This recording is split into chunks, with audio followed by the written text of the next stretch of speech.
Marty Nowicki with Impact Snap. Today's video is how do I determine what club I need to chip with around the green.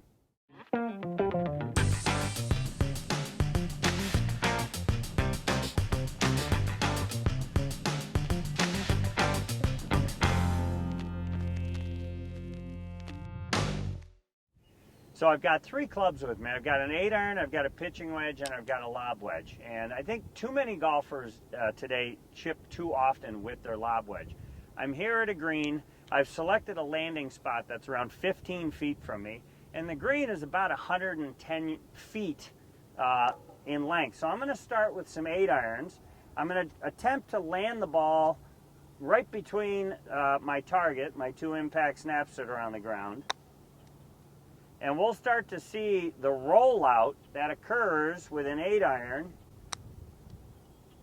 versus a pitching wedge versus a lob wedge. I've got three 8-irons. They landed right around the same spot. Now I'm going to take my pitching wedge out and we'll see a completely different landing pattern and rollout pattern.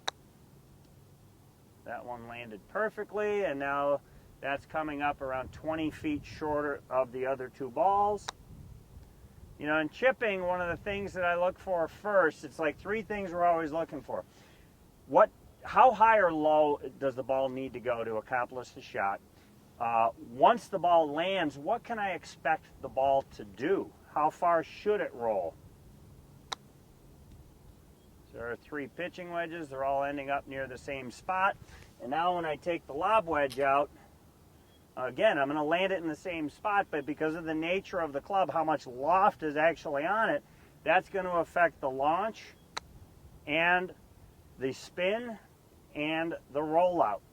So I think a lot of golfers need to really pay attention to what can I expect the ball to do once it lands.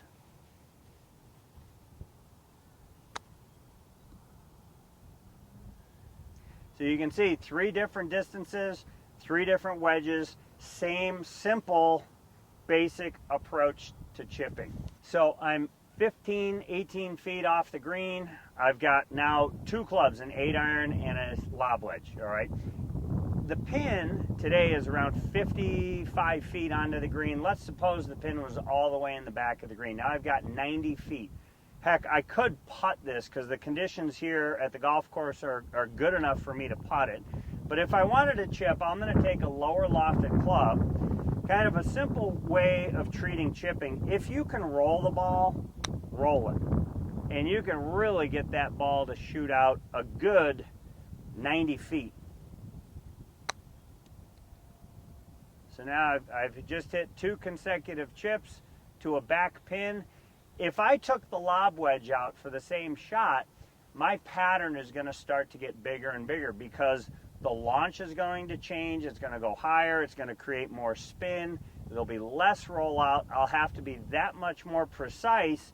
If I had a lob wedge going for that same target in the back of the green, I've got to really get precise with my landing spot and really have an astute awareness of how much spin I'm creating. So if I'm chipping for a back pin, I've already chipped a few. All I need to do is land these balls where I've laid my impact snaps down, and the ball is likely going to chase all the way back there. It's not a big swing. It's fairly simple to control your distance that way. We're getting the ball to land and roll, and you can see how simple that is. It's a very short, concise, precise motion. If I took the lob wedge out, well, heck, now I've got to land the ball somewhere completely different. Now I need to land the ball about where the flag is so that it chases back to where the other balls are.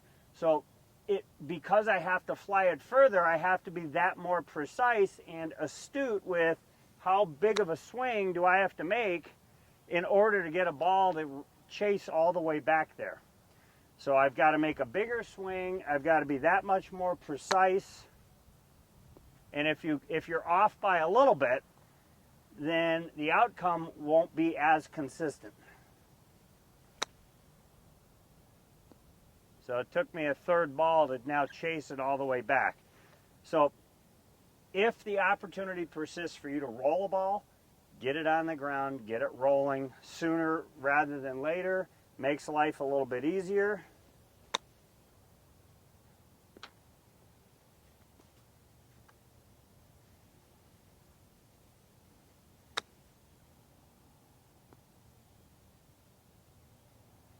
And that's where using the impact snap really helps to stabilize the wrist conditions, makes it easier for you to gauge your distances.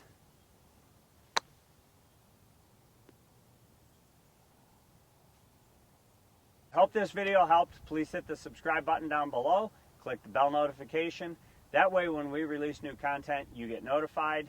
Also, leave your comments down below because that helps us to create more content for you.